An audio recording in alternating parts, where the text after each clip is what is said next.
बल्ले का इंतखाबी निशान वापस करने की पीटीआई की दरखास्त पर फैसला आज नहीं कर सकते क्योंकि ये डिविजनल बेंच का केस है। पेशावर हाई कोर्ट के जस्टिस कामरान हयात के रिमार्क्स समाअत के दौरान इस्तफसार किया कि क्या इलेक्शन कमीशन का एतराज है कि उमर अयूब इस वक्त जनरल सेक्रेटरी नहीं, वो इंट्रा पार्टी इंतखाबात का इनेकाद नहीं कर सकते। बैरिस्टर अली जफर ने जवाब दिया कि जी, इलेक्शन कमीशन ने ये एतराज उठाया है लेकिन इलेक्शन कमीशन के पास पूछने का इख्तियार नहीं।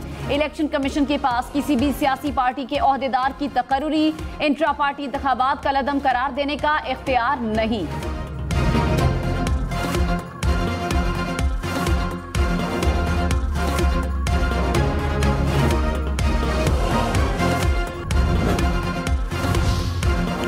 नवाज शरीफ के लाहौर के हल्का एन 130 से कागजात नामजदगी की जांच पड़ताल मुकम्मल। रहनुमा मुस्लिम लीग बिलाल यासीन ने कहा कि नवाज शरीफ के कागजात को बगैर इतराज के मंजूर किया गया। 8 फरवरी के इलेक्शन नवाज शरीफ इस हल्के से कामयाब होंगे। मरियम नवाज के PP 165 से इब्तदाई तौर पर कागजात नामजदगी मंजूर हो गए।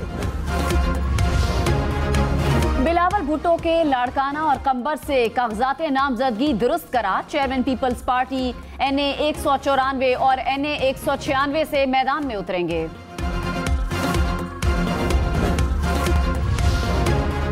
साबिक वज़ीर आज़म शहबाज शरीफ का इंतखाबात में जीत का यकीन। पार्लिमानी पार्टी के इजलास में कहा नवाज शरीफ की क़यादत में मैदान में उतरेंगे। इलेक्शन के लिए भरपूर तैयारी है। जिस मुल्क में अमन इस्तेहकाम होगा वो तरक्की करेगा। नवाज शरीफ के तरक्याती मंसूबों को आज भी याद किया जाता है। नवाज शरीफ बिजली के मंसूबे न लगाते तो आज अंधेरा होता। नवाज शरीफ ने 20-20 घंटे की लोड शेडिंग का खात्मा किया। कराची में अमन नवाज शरीफ की मरहून मिन्नत है।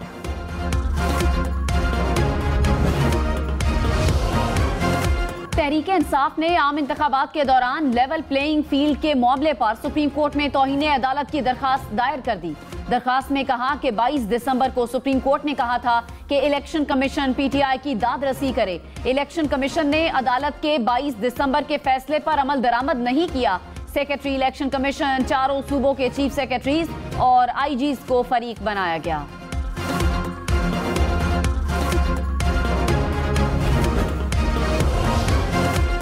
पाकिस्तान स्टॉक मार्केट में शदीद मंदी। 100 इंडेक्स में 2200 से ज़ायद पॉइंट्स की कमी। इंडेक्स 60,000 पॉइंट्स की नफसियाती हद से नीचे आ गया। कारोबार के दौरान 59,400 से ज़ायद पॉइंट्स पर ट्रेड। इंटरबैंक में डॉलर 26 पैसे सस्ता, कीमत 282 रुपये 27 पैसे हो गई।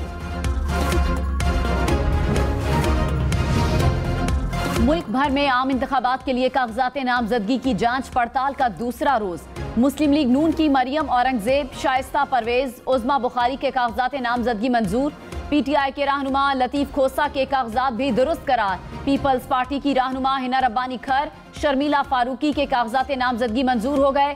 MQM के अमीनुल हक और IPP के ओन चौधरी के इब्तदाई कागजात नामजदगी भी मंजूर। रिटर्निंग अफसरान 30 दिसंबर तक।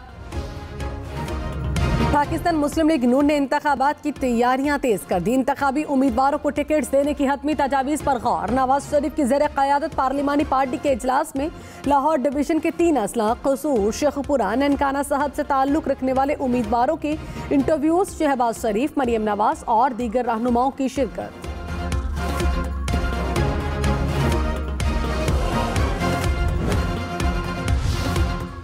रहनुमा तहरीक इंसाफ बैरिस्टर गौहर ने कहा हमें लेवल प्लेइंग फील्ड तो क्या, कुछ भी नहीं दिया जा रहा। सुप्रीम कोर्ट कह चुकी है कि सियासी जमात का हक है कि अपनी पार्टी निशान से इलेक्शन लड़े। ये 25 करोड़ आवाम का मसला है। सियासी जमात से निशान लिया जाए तो वो खत्म हो जाएंगी।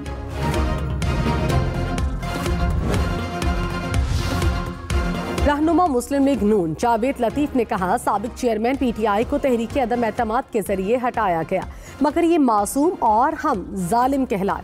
नवाज शरीफ की मकबूलियत देखकर मनसूबा बंदी के तहत इलेक्शन को पहले से ही मुतनाज़े बनाया जा रहा है। तासुर दिया जा रहा है कि नून लीग को रियासती मशीनरी की हिमायत हासिल है। हक़ाइक़ बता रहे हैं कि जालिम को मजलूम दिखाने की कोशिश हो रही है। 9 मई में मुलव्विस मरकजी किरदार के खिलाफ 7 माह से कोई फैसला नहीं हुआ। इस्तेहकाम पाकिस्तान पार्टी और काफ लीग समेत पंजाब में किसी से इत्तेहाद